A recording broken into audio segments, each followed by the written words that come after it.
ओम नमो भगवते वासुदेवाय। नमस्कार दोस्तों, आइए सुनते हैं श्रीमद् भागवत महापुराण की कथा। आप सभी भक्तजन इस कथा को श्रद्धा पूर्वक मन लगाकर सुने।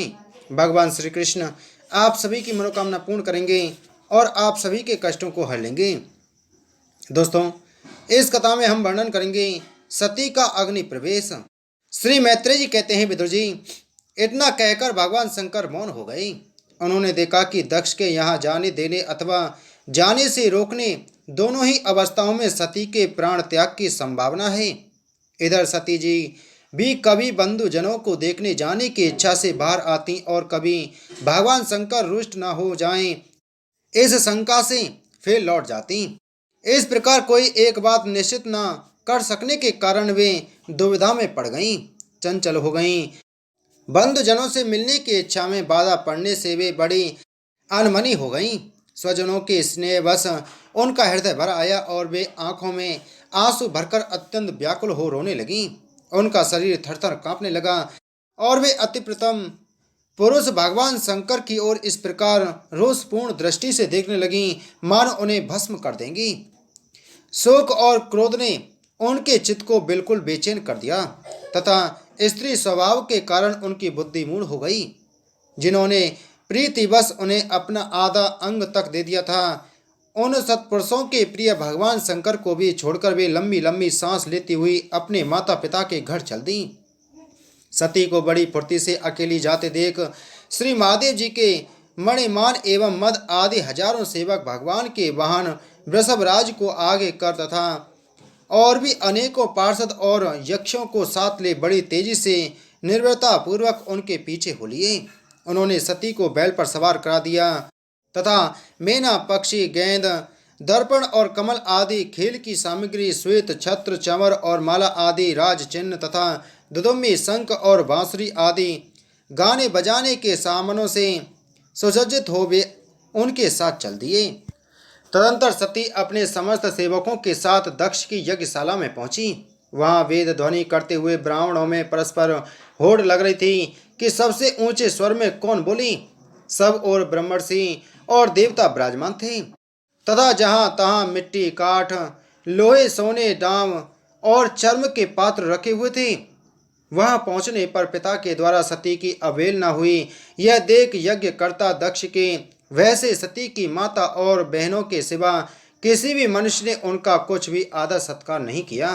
अवश्य ही उनकी माता और बहनें बहुत प्रसन्न हुईं और प्रेम से गदगद होकर उन्होंने सती जी को आदरपूर्वक गले लगाया। किंतु सती जी ने पिता से अपमानित होने के कारण बहनों के कुशल प्रश्न सहित प्रेम पूर्ण वार्तालाप तथा माता और मौसियों के सम्मान पूर्वक दिए हुए उपहार और सुंदर आसन आदि को स्वीकार नहीं किया। सर्वलोकेश्वरी देवी सती का यज्ञ मंडप में तो अनादर हुआ ही था। उन्होंने यह भी देखा कि उस यज्ञ में भगवान शंकर के लिए कोई भाग नहीं दिया गया है और पिता दक्ष उनका बड़ा अपमान कर रहा है। इससे उन्हें बहुत क्रोध हुआ। ऐसा जान पड़ता था मानो वे अपने रोष से संपूर्ण लोगों को भस्म कर देंगी।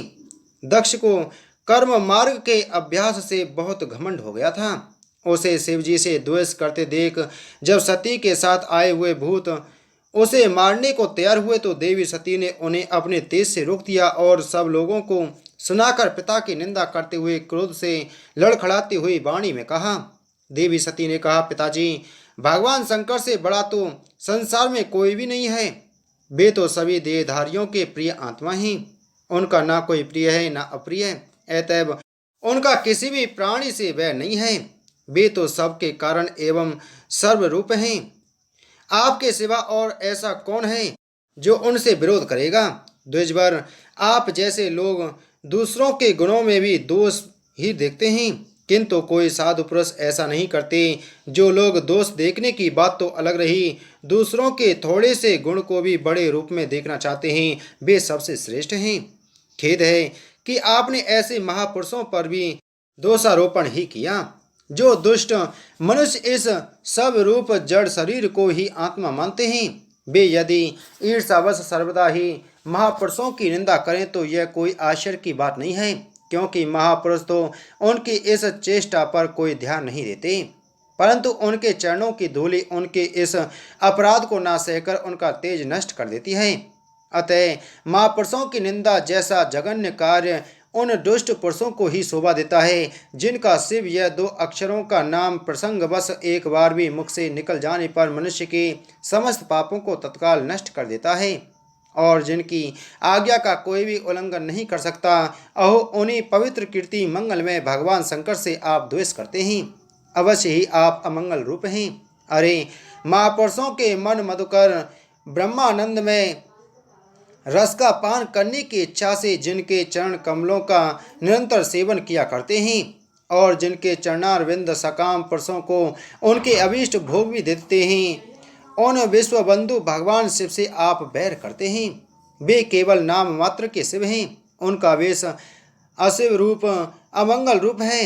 इस बात को आपके सिवा दूसरे कोई देवता संभवतः नहीं जानते, क्योंकि जो भगवान शिव शमशान भूमिस्थ नरमुंडों की माला, चिता की भस्म और हड्डियां पहने, जटा बिखेरे भूत पिशाचों के साथ शमशान में निवास करते हैं, उन्हीं के चरणों पर से गिरे हुए निर्माल्य को ब्रह्मा आदि देवता अपने सिर पर धारण करते हैं। यदि निरंकुश लोग धर्म मर्यादा की रक्षा करने वाले अपने पूजनीय स्वामी की निंदा करें, तो अपने में उन्हें दंड देने की शक्ति न होने पर कान बंद करके वहां से चला जाए, और यदि शक्ति हो तो बलपूर्वक पकड़कर उस बकवाद करने वाली अमंगल रूप दुष्ट जिह्वा को काट डाले।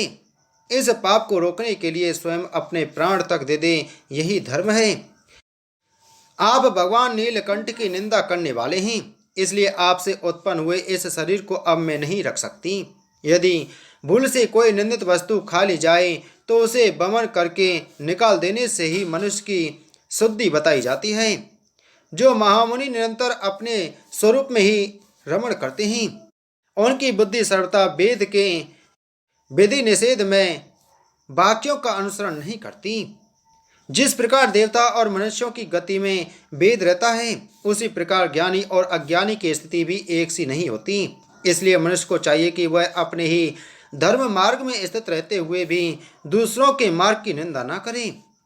प्रवृत्ति, यज्ञ, याग आदि और निवृत्ति, सम, दम आदि रूप दोनों ही प्रकार के कर्म ठीक हैं। वेद में उनके अलग अलग रागी और विरागी 2 प्रकार के अधिकारी बताए गए हैं। परस्पर विरोधी होने के कारण उक्त दोनों प्रकार के कर्मों का एक साथ एक ही पुरुष के द्वारा आचरण नहीं किया जा सकता। भगवान शंकर तो परब्रह्म परमात्मा हैं, उन्हें इन दोनों में से किसी भी प्रकार का कर्म करने की आवश्यकता नहीं है। पिताजी, हमारा ऐश्वर्य अव्यक्त है, आत्मज्ञानी महापुरुष भी उसका सेवन कर सकते हैं।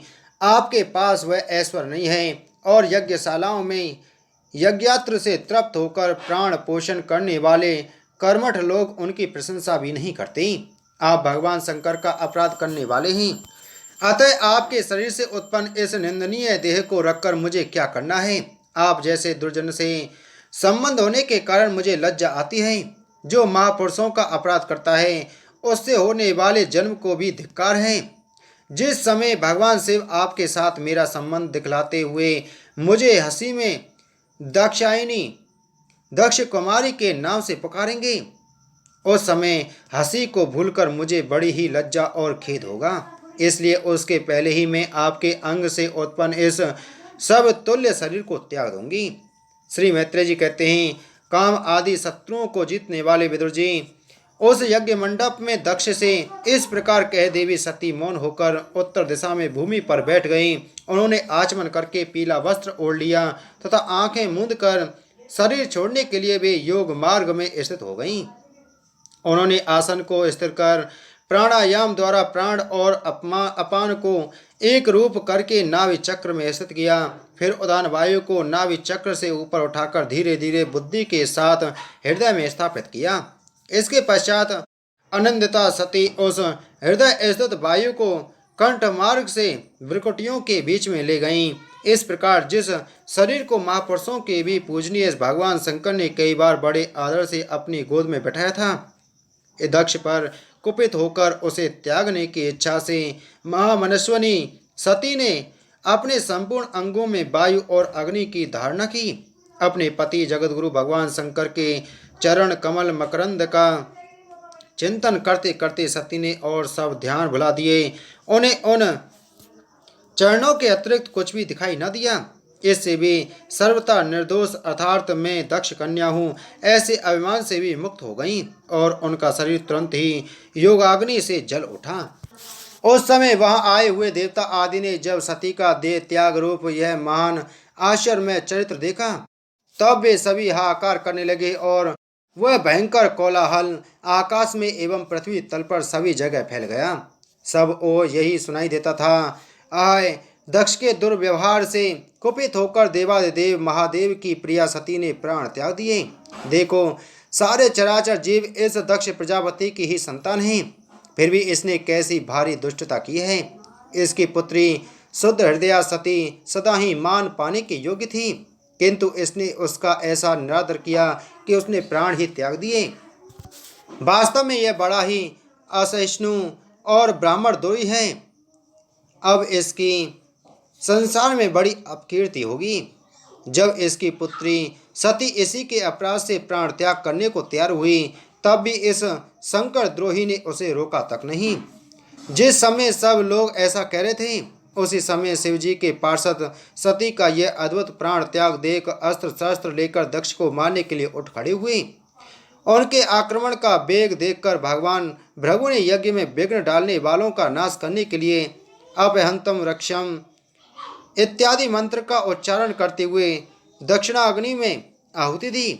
उधर भी भृगु ने जो ही आहुति छोड़ी कि यज्ञ कुंड से रेबु नाम के हजारों तेजस्वी देवता प्रकट हो गए।